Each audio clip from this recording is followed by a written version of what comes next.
Hello mga ka-LG! May bago tayong balita at may bago tayong segment na itatalakayin natin ang LG and frequently asked question. May surprise ako sa inyo. Napaka-special ng mag-interview sa atin. Walang iba. At kilalang kilala nyo to. Walang iba kundi si Madam LJ. Hello! Ako talaga yung na-assign na mag-interview kasi nagko-cost cutting. Walang iba mag-i-interview. Pero ito yung mga questions na mga natatanong sa mga pag nagla-live tayo, ganyan, at inipon ko lang naman. So, Kasi, minsan kasi hindi natin na tatackle sa mga live natin, di ba? Kasi minsan malalim at minsan hindi related din sa live natin. Yes. So, are you ready? Kinakabahan ako. Walang tanungan ng lights on, lights off or Meron mga... sa dulo. Okay. Joke lang. Ito na. Sige. Actually, madali lang naman to. So, syempre, para sa mga ngayon lang or hindi ka pa kilala. So, state your name first. Ako po si John De La Cruz, ang nagde-design and gumagawa ng mga gitara sa LG Guitars. Yun. Marami rin nagtatanong kung ano yung kinuha mong kurso ng college. Is it related ba sa paggawa ng gitara or related sa music? Actually, hindi siya accidental na and siguro plus ko na rin kasi kinuha kong course is architecture, which is nagde-design ka ng bahay o building o facilities, and na-apply ko siya sa paggawa ng guitar. True. Kasi kailangan mo ng accurate measurement, di ba? So, yes, to the point. Kailangan yon. Right. Paano ka napunta sa paggawa ng gitara? Paano ka may nag-influence ba sa'yo na gumawa ng gitara? Wala naman. It's a challenge siguro sa sarili ko kasi nung time na gusto ko maggitara o nahilig ako maggitara, hindi naman ako nabiyayaan o napadali yung pagbili ng gitara. Kaya naging challenge sa akin na gumawa na lang. Susubukan ko gumawa ng gitara. Nung nag-start ka na gumawa ng gitara, natatandaan mo kung kailan to? Like, anong year? College ka ba noon? Or nag-work ka na? No. High school. Kasi nauso yung banda-banda noon. Mga glam pa noon nung 1990. Yun na nag-start yan, nag-hobby. So, nangihiram-hiram na kami sa kaklase ko. Hanggang hindi na rin ako napapairam. So, yun, nagpumilit ako na makabili ng gitara. And, wala. So, naikwento ko na rin sa mga dating interview to. Nag-start doon sa bike ko, binenta ko siya, tapos pinambili ko ng gitara sa palengke. Nung medyo natututo ka ng maggawa ng gitara, ito ba yung naging unang work mo or may mga previous actually, work ka before? Ito, may mga napanood ako like kay Nuno Bettencourt. Pag inisip mo na maging trabaho mo yung isang bagay, wag mo na ituloy. Ako nag-start to, hindi siya pinlano ko para maging business. Ginawa ko siya talaga kasi challenge and love ko talaga. Masyadong mystical, tama ba yung word? Or masyadong malalim yung gitara eh. Once na napasok ko na yung door, paggawa ng gitara, hindi na ako nakalabas hanggang ngayon. So palalim na siya ng palalim. Na may sagot-sagot naman na, pero hindi pa rin siguro punong-puno yung kaalaman ko. So it's more passion talaga nag-start? Yes, Yung paggawa ng passion. gitara. Passion talaga siya. Pero ito nga yung sinasabi ko, pag inisip mo ang paggawa ng gitara para kumita ka, wag mo na ituloy. Kailangan talaga, unahin mo siya as love mo. Kasi susunod na lang nga, yung kung kikita ka man, o gagawin mo siyang pangkabuhayan, kahit papano, susunod na yon. Kasi, pag mahal mo yung ginagawa mo, mas less yung chance na magkamali ka. Kasi every guitar na tinitreat mo siya as parang iyo, mas less yung chance na magkamali ka, mas less ang chance na papangit yung gawa. Lagi mong iisipin, ang guitar na ginagawa mo is sayo. So, kada guitar na ginagawa ko, parang nako-connect. Binubuhusan ng oras. Yes, oo. Kaya minsan pag na-disappoint din yung client, parang masakit din sa loob. Kasi parang, alin yung mali doon. Pero yung mga mali mo na yon, yan yung magpapatibay sa'yo and magpapawide ng knowledge mo sa paggawa. And so next time na gawa mo, mas maganda na. So yung next question dyan, ano yung naging struggles mo nung nagbi-build ka pa lang ng shop, ano yung mga naging problema, issues? Actually, di ko siya tinreat na problema. Siguro, sige, sabihin na natin problema.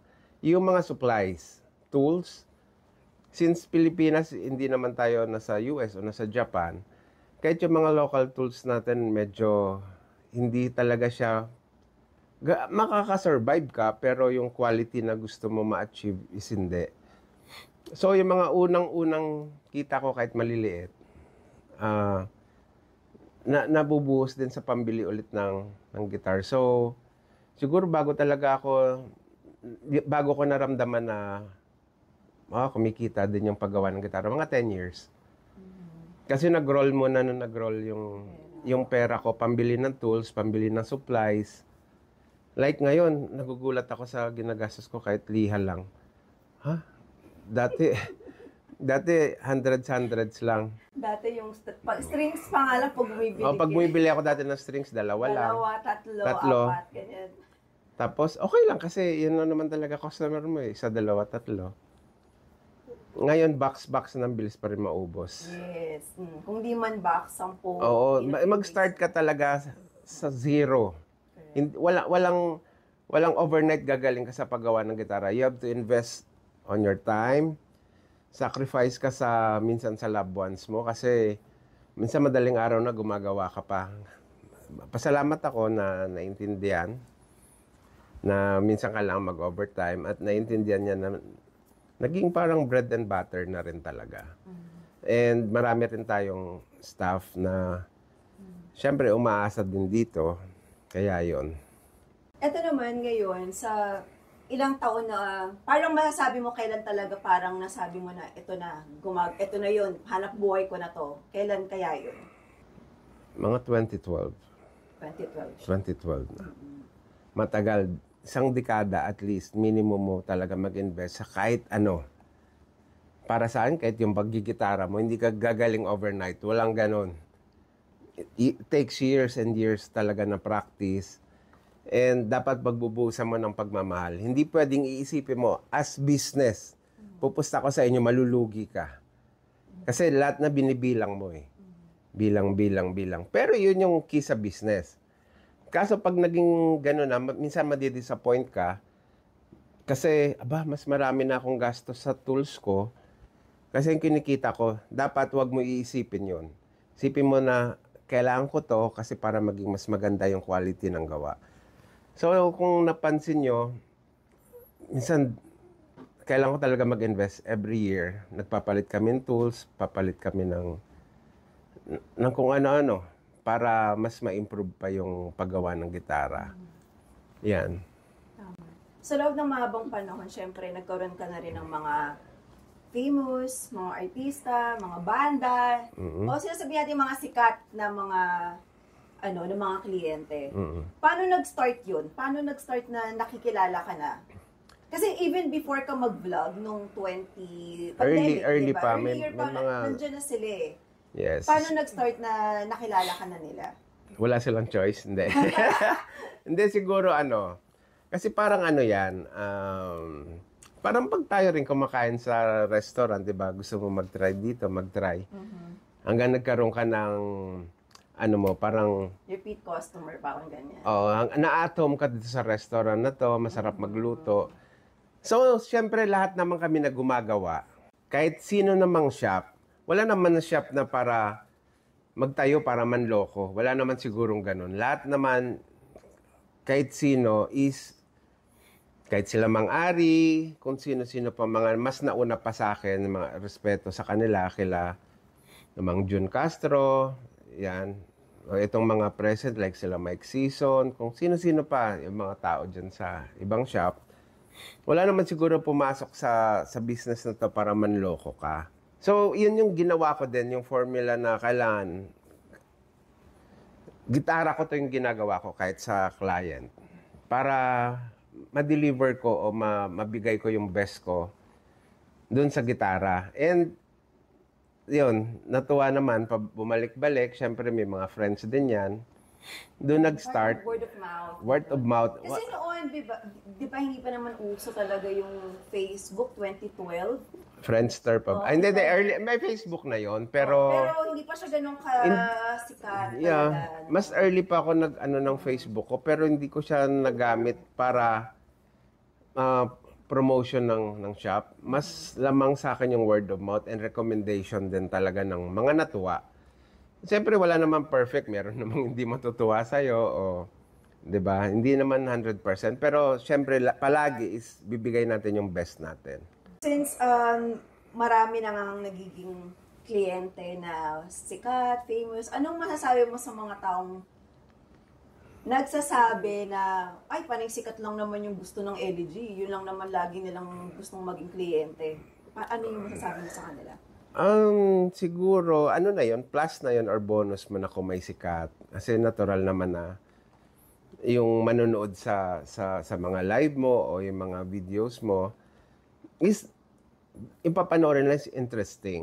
Yan, hindi naman kailangan sikat palagi. Natural na yung mga nanonood, gusto rin makita yung mga kilalang personalidad. Pero may mga videos tayo like sila Ginang Ligaya, sila Judge Montero, pwede ba yun? Yung sila Fennis, and madami pang iba na meron silang extraordinary talent o kakaiba para ma-feature natin dun sa vlog natin. Related dun siyempre sa mga paggawa nila. Yan, ganyan. Hindi naman kailangan na sikat. Kailangan may kakaiba sa'yo. And bonus na lang ng shop pag mga artista or mga kilalang personalidad or kilalang banda. Speaking of sikat, so nararamdaman mo ba na parang sikat ka na rin? Kasi pag may nagpapapicture, ganyan, ano nararamdaman mo pag may ganun? Pag may nakakakilala sa Honestly, nahihiya ako. Bakit naman? Kasi ganito, siya, kilala niya ako. Yung katabi niya, hindi ako kilala. Ngayon, pag nagpa-picture siya, nakikita ko sa peripheral vision ko, yung bunga ngayon, sino yun? Sino yan? Parang, naiya ako sa totoo lang. Pero pag pumunta tayo sa mga bar na may mga banda, okay lang kasi karamihan naman doon banda, so alam naman nila yan. Pero yung pag nakikita ko sa labas, like sa mall, papapicture o ano, naiya talaga ako nun. Honest yun. Kasi kita ko talaga sa mga bibig ng pabulong, sino yan? Pangit to. Hindi. Totoo. Pero nakakatuwa talaga, and super thankful ako, grateful ako sa kanila kasi kahit Grab driver, like itong nakaraan lang, sabi napanood niya tayo, yung siguro naghihintay siya ng mga pasahero niya, nanonood siya ng Facebook, nakikita niya, boss, ikaw po yung gumagawang gitara. Shoutout dun sa mga Grab driver na yon. Not only Grab driver, yung mga Grab delivery. Yeah, oo. Nagpa-deliver tayo ng McDo. Sobrang thankful ako sa inyo at pinagtiyatsagaan nyo yung LG and sana wag kayong magsawa. Medyo iibayin na natin yung topic natin. Medyo may konting okay, sige. Sensitive topic. Eto, so, sa ngayon kasi, di ba na nakikita mo, napakarami nang naglabasang guitar technician, mga nagsasabing luthier, gano'n. Ang dami na rin nilang videos na pinapalabas, ganyan. Naisip mo ba, or parang dumapo ba yung parang, ay, baka in the future ma-insecure ako sa kanya, sa ginagawa niya, baka mas marami pa siyang maging followers kaysa sa akin. Paano mo hinaharap yung ganun? First of all, naging parang ano na ng LG o ng shop is yung mag-share, magturo. Doon pa lang malalaman mo na kung may insecure yung shop o kami sa shop o tayo, di sana hindi na tayo nag-share, hindi na tayo nagturo, hindi na tayo pumupunta sa mga bayan-bayan, city, para mag-share ng konting kaalaman natin. Kasi doon magpuproduce ka ng baka isa, dalawa, tatlo, matuturuan mo, ma-inspire sila, magtayo ng shop. Di sana hinintuan ko na. Hanggang sa araw na to, sa oras na to, may mga schedule pa na inaalok tayo na pwede tayo magturo dito sa lugar na to, ganyan. And 100% willing naman tayo. 'Di ba? So yung mga aspiring and mga nagtayo ng shop, hindi ako na-insecure o natatakot kasi yung goal ko talaga is mas maano yung Pilipinas, masama sa mapa na malay mo kahit sa Asia o sa Southeast Asia lang na maging guitar guitar maker capital o guitar designer, best sa pagde-design ng gitara or 'di ba? Para may pagmalaki man o may start tayo na ang Pilipinas ay pag gumawa is high quality yung guitars. Ayoko magkaroon ng image yung Pilipinas sa paggumawa is pangit. Walang kalidad diyan. Gusto ko lahat kami o lahat na gumagawa is magkaroon ng goal na maging high quality. Ganyan. Kasi hanggang ngayon, learning ka pa rin naman, di ba? Oo. Kasi walang katapusan yung learning. Kahit sinong musician, sino nagsabi na magaling na siya? Tandaan mo yan. Pag sinabi mong pinakamagaling ka, yun na yung top. And yun start ng pababa mo. 'Di ba? Kung ano yung pataas is bababa. Pero kung aim mo palagi is natututo, patuloy-tuloy lang yung taas mo. Wala pang babayo kasi hindi mo pa nga naabot yung top eh. So kailangan mo mag-aral na mag-aral. Pag pumasok na sa ulo mo na ikaw na yung pinakamagaling at alam mo na lahat, yun yung katapusan mo. Sabi nga nila, never stop learning. Yes. Kung siguro kung napansin mo naman, hindi sa personal natin, natutulog lang tayo, nag-aaral pa ako. Napapanood mo naman siguro. At nasanay ka na. Gabi-gabi, every night, nag-aaral pa rin ako. Naghahanap pa rin ako ng paraan kung paano pa madagdagan yung kaalaman. And gutom pa rin ako sa knowledge. Sa mga, yung tanong mo, ano masasabi ko sa kanila? Kahit 100 o 1,000 shops pa yung ma-produce ng Pilipinas, is okay na okay. Kanya-kanya kasing diskarte yan, kanya-kanyang paraan kung paano gumawa at mag-deliver ng maganda. Yung hindi lang siguro ako pabor is yung Actually, yun yung next question dyan eh. Okay. Paano naman kung yung mga guitar tech na to ay malaman mo na inaagawan ka na pala ng customers? Okay lang. Okay lang kasi once na nag-deliver ka ng magandang gawa sa customer, babalik at babalik 100%. Siguro di ba? May mga bumalik, ay kasi nagpagawa ako doon ganyan. Wala akong against doon sa kahit sinong gumagawa. All out support pa rin ako and kahit sinong nagtatanong, sinasagot ko pa rin. Kung naghihingi ng advice, hindi natin kailangan ipagdamot yan kasi hiniram lang din natin yung kaalaman na yan eh. Ano naman ang masasabi mo sa mga taong, syempre nagsisimula ka, napakadaming detractors niyan. At ngayon, bashers naman sa social media. Ano masasabi mo sa kanila at paano mo na-handle yan? Lalong-lalo na nung time na nagsisimula ka pa lang. Okay. Ito, honest din to. Honest. Hindi ko siya tinreat as yung mga detractors, yung mga bashers, early bashers ko, as para huminto.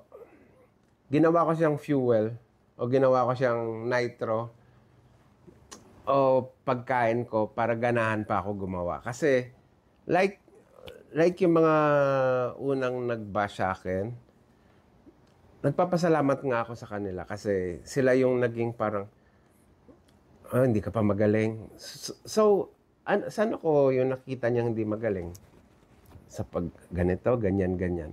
Doon ko finokus yung sarili ko. And yun yung kailangan ko galingan dito, kailangan ko pa mag-aral dito sa part na to. Hindi ko siya take as para sumama loob ko. Siguro yung una, parang kinurot ka sa heart. Siyempre, lagi naman. Oo, kasi May tao, negative, tao, syempre, tao lang naman normal tayo lang. eh. Pero, katapos nun, i-realize, isang inhale, exhale lang, tinitake ko siya as parang pang lalo pang galingan mo. Kaya super thank you dun sa mga unang detractors Huwag mo nang natin. Hindi ko na anoin. Oo. Pero thank you po, honest yun. Swear. Sa lahat ng mga narinig mo, ano yung pinaka-kasinungalingan na narinig mo about elegy? Ang dami. Madami. Yung hindi na raw tayo tumatanggap ng mga locals na gawa. Oo. Isa Sa yon. custom. Sa custom. Hindi na tayo tumatanggap locally. Pwede ba yun? Eh, kung saan ka nag-start, dapat mas mahalin mo pa nga. Yes. Isa yon. And kung di ako tumanggap, di sana hindi na ako umuwi ng Pilipinas. Di ba? Sana doon ako kasi mas malaki yung kita doon. Hindi ako masyadong ma-stress kasi magtatrabaho lang ako. Yun yung nagpigil sa akin na hindi mag-pursue talaga abroad ng paggawa.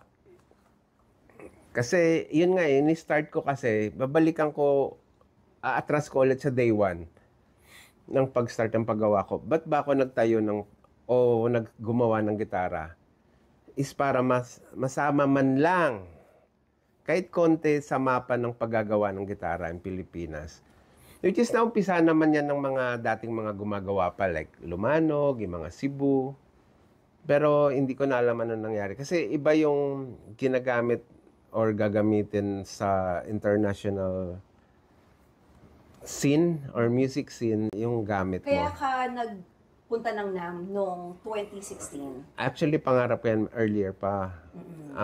Nung nag-work pa ako sa isang company noon, kasi narinig ko na yung NAM show noong 90s pa. Sabi ko, gusto ko rin pumunta dyan. And hindi natuloy yun. Natuloy nung ako na yung nag-dream na sana makapunta yung. Kaso kailangan ko magpagaling eh. Kailangan mo pa dalubhasa doon sa ginagawa mo para kahit papano ma-rate mo yung sarili mo kung nasaan ka na ba. Hindi ako pumunta doon para mag-compete. Pumunta ako doon para mag-observe ano yung style nila, gaano yung quality, bakit sila yung tinatangkilik, bakit sila sumisikat. Hindi ako pumunta doon para mag-compete sa kanila. Pumunta ako doon, mag-observe lang. Ano yung, like yung mga Japanese, kung ano yung work ethics nila, yung mga Amerikano, paano sila mag-isip ng design. Kailangan gumawa ka ng sarili mo and meet some suppliers and kung saan ka kaka-observe mo kung saan ka yung kulang, yun yung aralin mo. Nakatulong din talaga ang pagpunta mo dun sa Yes. Yes. Kasi makikita mo sa sarili mo na malayo ka pa. Maraming nagsasabi na mahal naman ng elegy. Ano ang opinion mo doon? Yes. Mahal siya doon sa mga hindi pa nila alam magkano talaga yung mga presyo ng mga ginagamit na standard woods, high quality hardwares, high quality pickups and materials. But yung hindi alam yun talaga magiging tingin. Pag naintindihan mo, hindi siya mahal, average or mas mura pa nga tayo. Like kunwari yung kotse. Pare-pares yung itsura ng kotse. Bakit yung ganitong brand, 500,000 lang? But ganitong brand is 20 million siya? Di ba pag naintindihan mo yung materials, like, ito kasi yung yerong manipis lang, ito naka-aluminum o naka-carbon fiber. Mamamahalan ka ba dito sa naka-carbon fiber? Which is safer ka, mas magaan yung car mo. Itong makina na to, ganito lang yung horsepower. Ito, ilang hundreds of horsepower. Pag naintindihan mo yung isang bagay, hindi siya mahal. May plano ka bang babaan ng presyo ng gitara? Hindi naman ako nagdi-dictate sa presyo ng gitara. Nagdi-dictate ng presyo ng gitara is yung materials na ginagamit. Yung sweldo ng shop para gawin yung isang gitara is super baba. Yung nagpapamalis yung materials. Sa panahon ngayon na ang dami naglalabasan ng mga Filipino brands na medyo affordable, gusto mo ba o may bala ka bang makipagsabayan din? Oh, siguro hindi sa ngayon. Masyado na rin silang madami doon. Mas nakafocus talaga ako sa custom guitars and design your own. Siguro sa near future, pwede naman, pero hindi naman siguro yung super baba. Baka masacrifice kasi yung materials and yung quality of work. Hindi ko sinasabi na yung affordable guitars is ganon, yung mga naglabasan ngayon, hindi ko sinasabi yun. Ang sa akin lang, kasi pag nag-design ako, ultimo yung kahoy, yung parts na to, aaralin mo, hindi yung basta ilalagay mo lang siya. So, siyempre, yung LG, kahit papano, may konting expectation na rin yung mga bumibili. Mamaya pag sinagad ko yung baba, tapos ina-expect nila is yung parang custom, baka mahirapan na kayo. Better siguro hindi na muna ako magko-compete doon sa affordable guitars. Baka sa mid-range soon. Ano ang masasabi mo sa mga taong nagtaka or nagulat na nag-produce ang LG ng made in Vietnam and China ng mga gitara? Hindi ka ba natakot na mawala yung credibility ng LG? Hindi naman kasi matatalino naman yung Pilipino. Sa lahat ng aspeto is super talino. Kaya naman tayo nagpagawa doon sa mga manufacturer. Sinubukan lang natin noon kung maglabas tayo ng semi-affordable o parang affordable guitar. Alam naman nila na pag range ng ganitong presyo is hindi ganun ka yung hardwares, ganyan yung kung ano mga nilalagay na parts.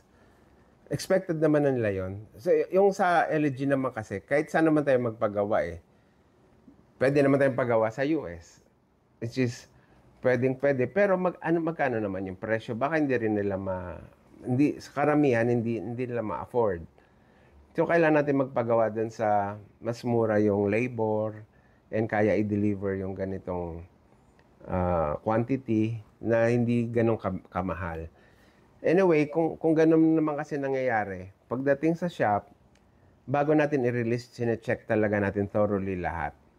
Kung anong pwede natin ma-improve, nakaset up na siya, madali na siya, hindi na nila kailangan dalhin pa sa ibang shop para ipa-set up. So, ina-assure naman natin na quality bago lumabas ng shop. And may babalikan sila, pwede sila bumalik sa LG in kaso masira. And magagawa 100%. Ganon din naman siguro yung mga affordable guitars. Pero depende siguro sa factory na pagpapagawa namin or kanya-kanyang paggawa.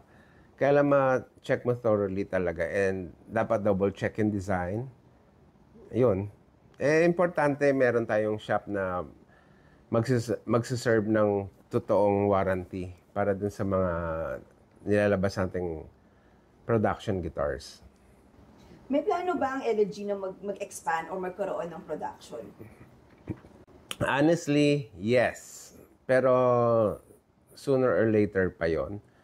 Kasi dapat well-planned and dapat prepared na yung LG sa ganon. Dahil hindi ganon kadali ang manufacturing. Like yung mga tao, dapat well-trained and dapat iisa yung goal nyo lahat. Which is, kaya nga tayo nagtuturo sa mga lugar-lugar, cities. Baka may umusbong dito, may umusbong doon. By the time siguro na ready na rin tayo magtayo ng factory, baka yung mga tinanim-tanim natin doon is pwede natin ma-hire in the future. And madali na dahil magaling na sila noon by that time. Diba? So, opportunity din sa lahat. And malay mo, malapit na. May tatayo na natin yung truly made in the Philippines. Ano ang plano mo sa LG? Ano nakikita mong future ng LG? Ang nakikita ko, hindi lang sa LG. Siguro yung lahat ng guitar builders, guitar makers is maganda as long as maging honest lahat sa ginagawa. Tandaan mo yan, pag maganda yung ginagawa mo at maganda yung hangarin mo, walang pupuntahang pangit yan. Lahat yan is patungo dun sa future na maganda. Lahat. Hindi lang LG at iba pang gumagawa dito sa Pilipinas is 100% maganda. In God's grace, syempre. Maganda yung future ng lahat. Thank you very much. Napaka-honest ng mga sagot. Honest naman talaga yun. Wala script, di ba? Yun naman. At even sa mga previous previous interview mo, kahit hindi sa atin, sa ibang mga interview pa, para lang din naman yung sinasabi mo. Gusto mo lang naman talagang consistent ilagay yan. yung LG or yung Kahit sino. Pilipinas sa mapa sa paggawa ng guitars. Ayun na naman. Hindi ko kino-consider na competition ng ibang shop. Kino-consider ko sila as brothers sa paggawa ng gitara. Hanggang ngayon, kahit yung mga nag-betray sa akin, pinagpipray ko pa rin na maging maganda yung future. And, yun. God bless our trip. Fast is fast. Fast is fast. Guys, ito pala yung first episode namin dito sa segment na to. This is all about guitars. Sa mga hindi pa nakasubscribe, and please like na rin dito yung unang-una natin. Supportahan nyo kami, guys. Kasi malalim to. Nandito pa lang tayo sa taas. Didive tayo ng malalim para makapag-share kami ng mas makabuluhan at mas maganda at baka magamit nyo rin sa shop nyo. Isa-isayin natin simula sa headstock, nut, fretboard, neck, truss rod, body, pickups, knobs, switches, electronics, lahat. Dive natin dito, samahan nyo kami sa LG para makapag-share din kami sa inyo. Kita-kits tayo sa next episode.